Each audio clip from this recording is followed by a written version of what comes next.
Xyzolog is a video game released by Taito Corporations for the MSX in 1984. Now before I continue any further, let's backtrack a little bit. In 1984, Atari launched a game called Marble Madness. The game was an instant success and for its first 6 weeks was considered one of the highest earner in arcade halls. However, its short lifespan would eventually result in players losing interest in the game as it only offered 6 maze course, or arguably losing interest in the novelty that was the trackball.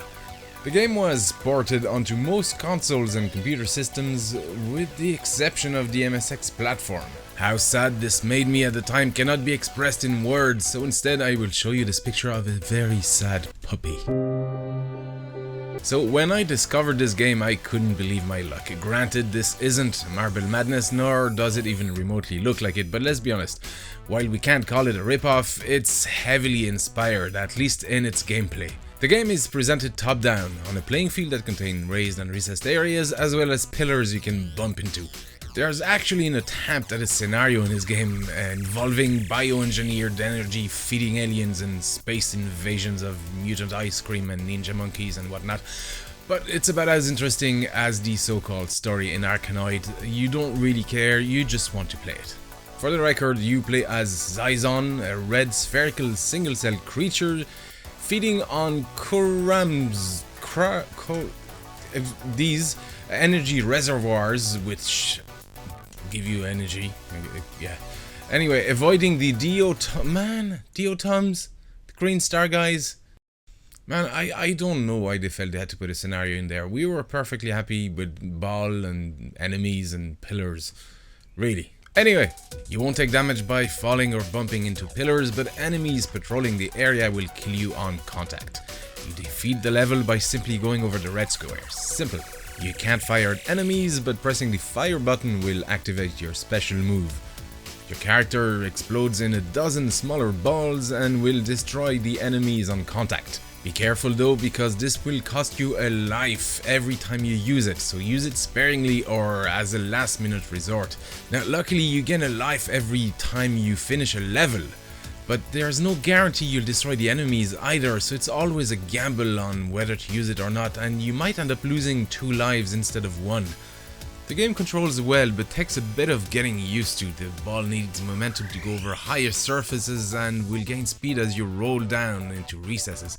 You also need to take into account your own momentum when changing direction and the fact that you'll bump into the side of the screen as well, and the pillars. But if you played Marble Madness, you're in somewhat familiar territory. Typically the game is bare but cleverly efficient, especially considering the 16 color limitation of the MSX.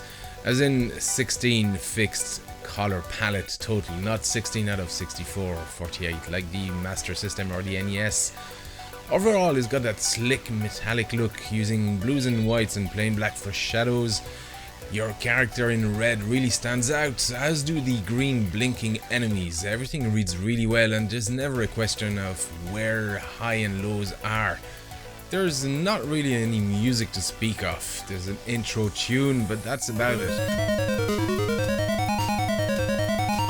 In-game, there's this very low mixed ambient track and in-game sounds. It works well, I must say.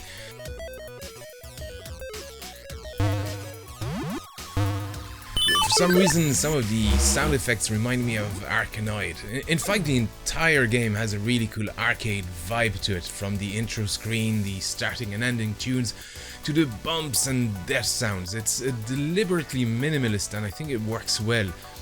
The game was released for the MSX in various formats from cartridge to tape. There was also a B-card release, but more about these in another video, hopefully. There was also a Spanish release with an even more confusing spelling, although in-game you get the original title, equally hard to decipher. I still don't really know how to pronounce it, to be honest. In 2010, a homebrew version was also ported on the ZX Spectrum and isn't half bad, to be honest. It controls and sounds identical to the MSX version. And graphically, even if it doesn't have the slick metallic look of the MSX, everything reads well on screen. It does, however, suffer from drastic slowdown when a lot of enemies are on screen. Xyzolog is a fun and quirky game, and I'm surprised it wasn't ported on more platforms. or didn't even get an arcade release. That would have been awesome.